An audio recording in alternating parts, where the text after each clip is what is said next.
Hey, how are you? Long time no see. I know. I'm good. How are you? I'm very good. Thank you so much. So many cool things are happening right now. Yeah. So makes me happy. Today, Dying is Mhm. Easy came out. That and the Big sun. day. Big day for you as well. Oh, yes. Pivotal role. Pivotal role. Oh, yes. In all I of the saw I second saw you. delivery. I remember vividly being in that moment, and I'm the Dark Knight, and I'm walking down that hallway in the bowels of Arkham Asylum, Yes. and then I look and I see two white coats breezing right by me.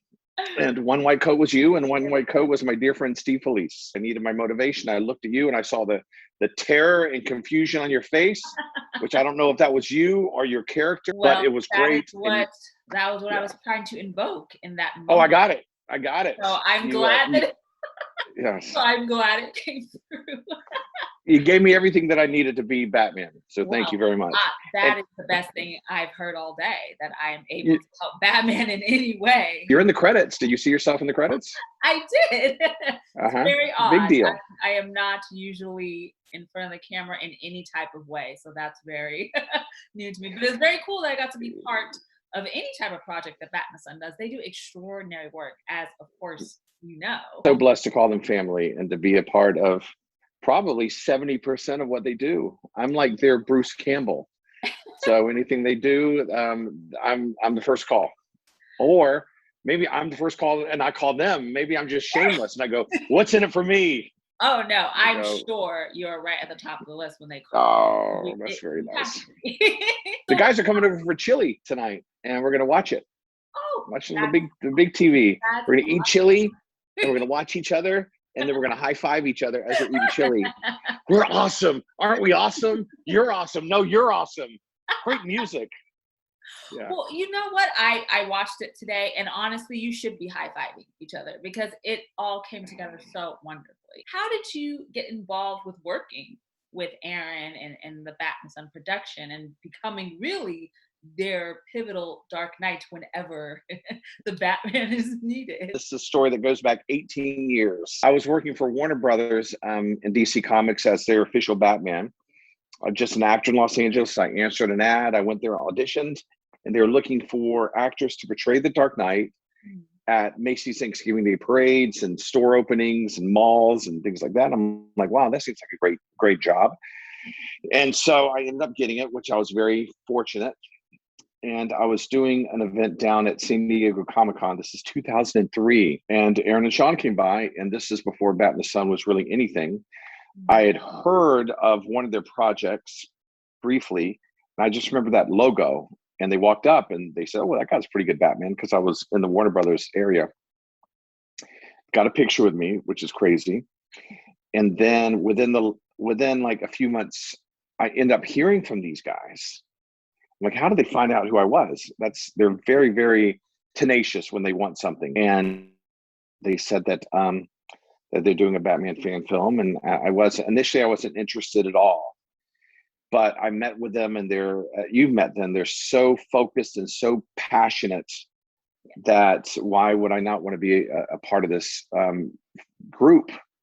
And then they started to become friends, and then they became family, and they're as close to me as my brother right now. That's 18 years later, it's literally I love going up there. It's like I feel like I'm 10 again, and we're just playing with toys. But we're grown-ups, and we are our own action figures. That's an Yeah, awesome way to think of it. I mean, it's yeah. great to do anything that you're really passionate about. And obviously, you playing this character and working with them, you all are driving on your passions, which is amazing. Mhm. So, with the Batman character, have you always just known you were destined to play the Caped Crusader? What really draws you to playing Batman or the Batman persona itself? It all goes back to my mother, and she was I guess she was a big Batman fan. I don't know, but she would dress me in Batman pajamas, Batman onesies. I'm like 6 months old, and we're talking about the late '60s, early '70s, where there was no internet. There's no You had to go and get a Sears Roebuck catalog and start looking for this stuff. Bunch of pictures of me and Batman stuff. And looking back, I'm like, it was so odd. Then I was introduced in syndication to the series, the Adam West series. Mm-hmm. And that was just my Bible. That's everything. I got all of my nourishment from that. Every day at 3:00, I was just glued, and I did everything. And at the time I'm the youngest in my family, and I was the youngest in the neighborhood. So I was always robbing. So I would have like I'd have the yellow towel, with the little pin right here, safety pin. And I would just run around with my buddy, Brett, and he was Batman, and I was Robin. And then I started to get taller. And I remember thinking, wow, this is weird. I think I'm too tall for Robin. Tall to be Robin. Yeah, and I was very sad about that. I'm like, oh, and then I went, maybe I can go for the big guy. Hey. Dare I? So I'm that guy that took this is before cosplay, that took Halloween a little too seriously. I was that guy that you'd show up at a costume party and he's got a really nice suit. Mm-hmm. And so my mother, who was, again, overindulgent, she'd say, baby, I will get you a suit. So I remember in high school and shortly after high school, all of my Batman suits were handmade. And then the '89 movie came out, which, again, that was my new Bible. Everything, I would sit there and I would listen to Michael Keaton and I'm Batman, I'm Batman, I'm Batman, I'm Batman. And I would just mimic his voice. I would mimic his mannerisms. And then the Ruby's costume, his costume, came available. And they were like $300, but they were really nice. Had to have one. And Thelma, my mama, stepped up again. Baby, do you want one of the? Yes, ma'am. And at this point, I'm in college. I can get my own, but I couldn't afford it. And so she said, baby, I will get. And I wore that to every single costume party, won everything. But the character wasn't fine-tuned.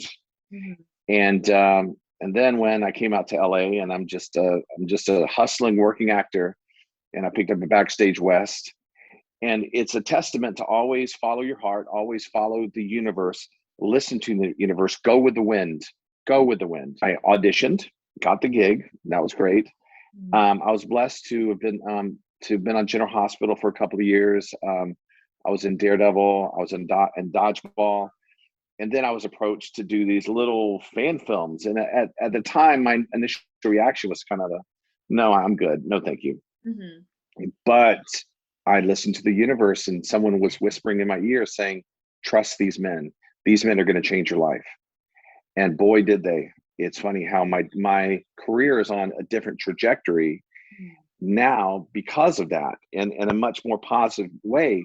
And it's not just, I know that the material that we do is wonderful, but it's the fact that we're going to sit here and eat chili and just jump up and down like we're teenagers hugging each other. Yeah. And that's what it's all about. I always say it's about this, and I always do this. And it's about the friendship. The friendship comes through in the work. If you make a stew, you get the best ingredients. And the biggest ingredient that we have is friendship, up until like last year, of course. But I would do 10, 12 conventions a year, traveling all over the world, just making appearance based off of the fan base that I've achieved from BatintheSun, and trusting Aaron when he looked me in the eyes and said, Kevin, I will portray you as a Batman the way that you've always been portrayed, in perpetuity to the world. That was his pitch. And I'm like, well, dang. Well, that's a stellar pitch. Who's going to say no to that? I love your mom being so supportive, and you've been basically connected with this character and growing up with it. And now you're being able to bring Batman to life. I mean, it has to be just simply amazing. It's a dream come true watching what I watched today, because I'm not watching it critiquing. When I do Batman, I don't critique my performance. Mm-hmm. I put it away. It's gone. And now I'm watching as a fan. I'm like, oh no, what's he going to do now? it is. I put it away, and I never go, oh, I should have made that choice. Or, no, I'm just watching like a fan. No, I'm like, oh, that Joker's going to get it. Joker's. I'm like, oh, this. And I can't give too much away. I was about to give something big away. Right. But I'm able to step outside of myself and appreciate it, because you know, it's no, it's a little catchphrase, cliche mantra, but it's by the fans for the fans. We're filmmakers. I'm an actor, but dang, I sure love me some Batman. And all I want to do is just do it justice. I want to be the Batman I've always wanted to see. You know, you got the Snyder versus version. This is the BatintheSun version. And so many people have come together. It's like watching a high school yearbook coming together in one snapshot. Mhm. And you see all of your best friends that made their contributions. I love that you can look at these projects and your work and really enjoy it just as yourself, not just Mhm. like you said, not critiquing it. It's not just work for you, which I love talking with Yeah, there are other actors, parts. Yeah, creators that love doing their work, yeah. having that passion. It just makes it even better. You said don't want to give anything away, but Batman Mhm. and Joker's relationship, their very dysfunctional relationship, is a focal point within the film. They have been Mhm. going at it since 1940. Why Mhm. do you think that their dysfunctional Mhm.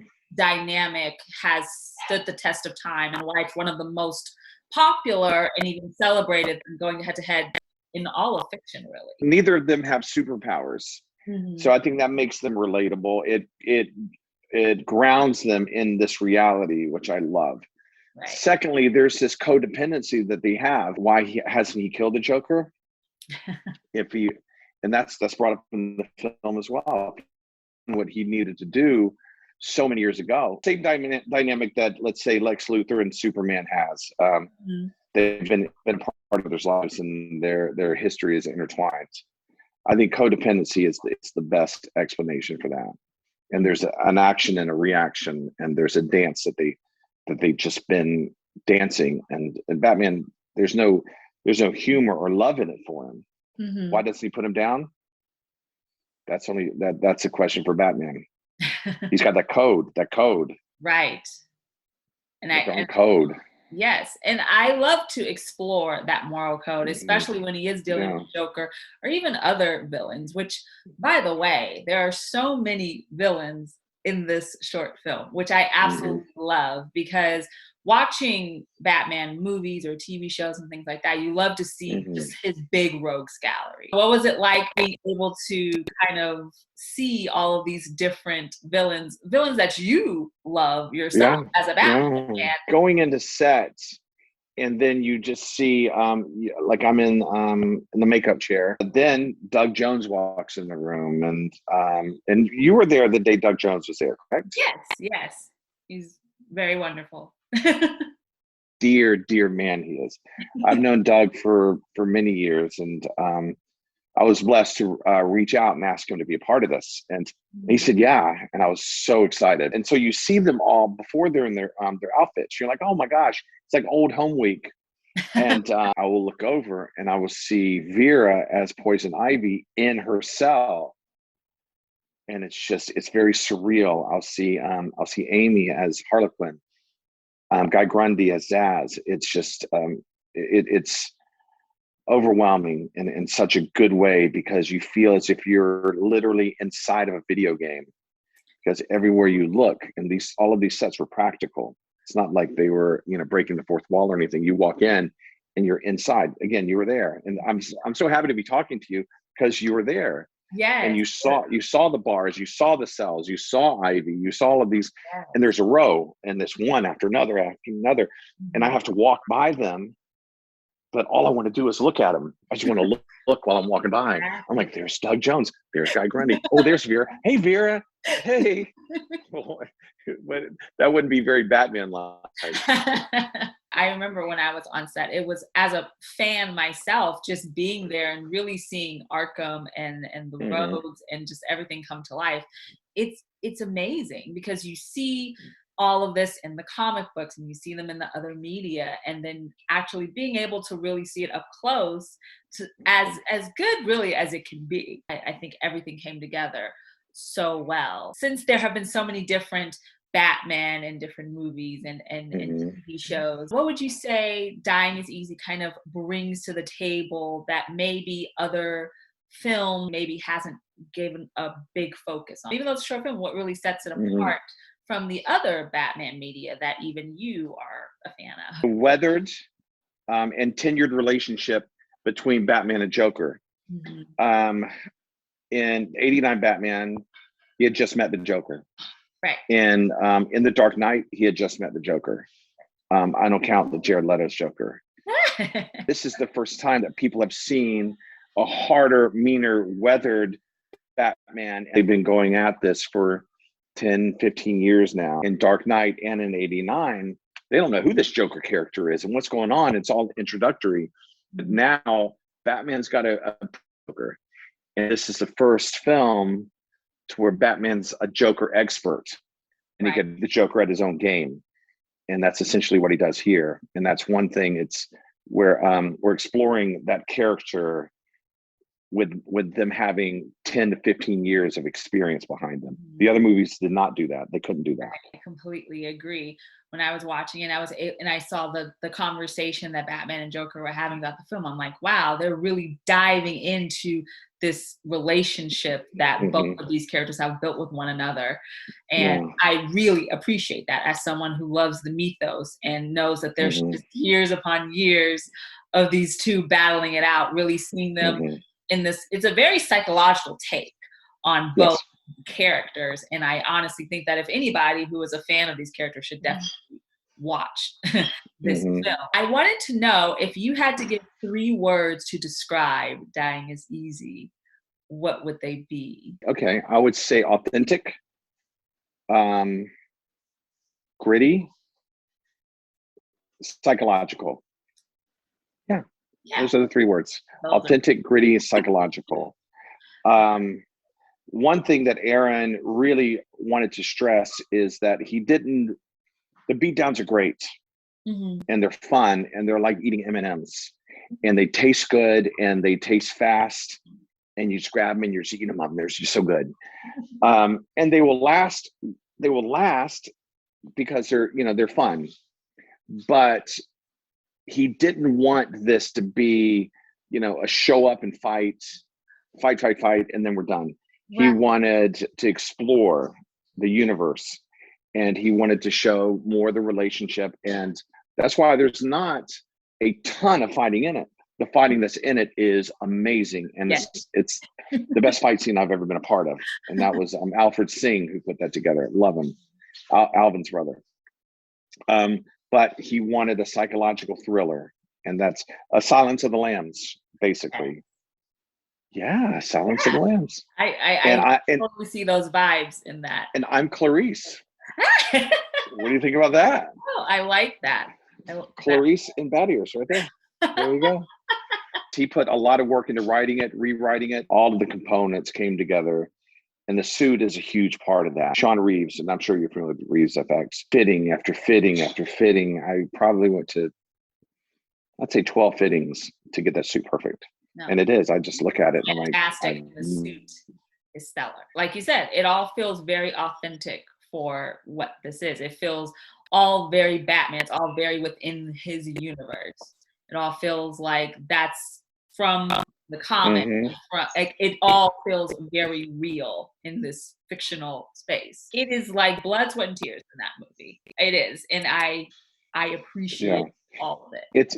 It's a studio quality film.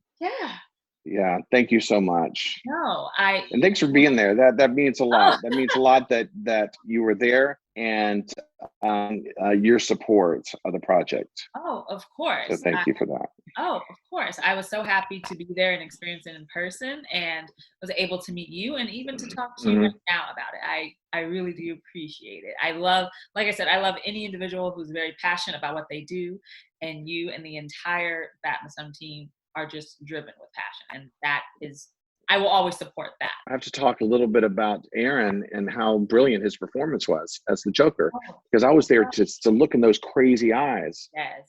I was so blessed to be the person that he is speaking to when he's giving that brilliant performance. And I'm watching it first person, live, real time. The best is yet to come with him in his acting as well. So I'm very excited. I'm back. You know who that was? That was Brandon Mullally. You may know him as Blazer from the movie Dodgeball. Oh, yes. So he just confirmed he's coming over for chili. Nice. So it's Batman, Joker, Laser, and Blazer. Batman and Laser are the same guy. It is a party. That sounds It is a party. Yeah.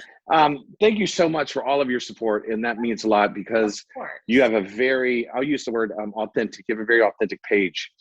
And I'm a big fan of what you guys are doing. So to have, if I may be so bold, to your stamp of approval means a lot to us. Oh, thank you. No, like I said, I'm so glad that I was able to be on set and to really talk with Aaron and see everything in action and even have a very minor role in this project, which I think is— It was not minor. I needed you there. I needed you, and you were there for me.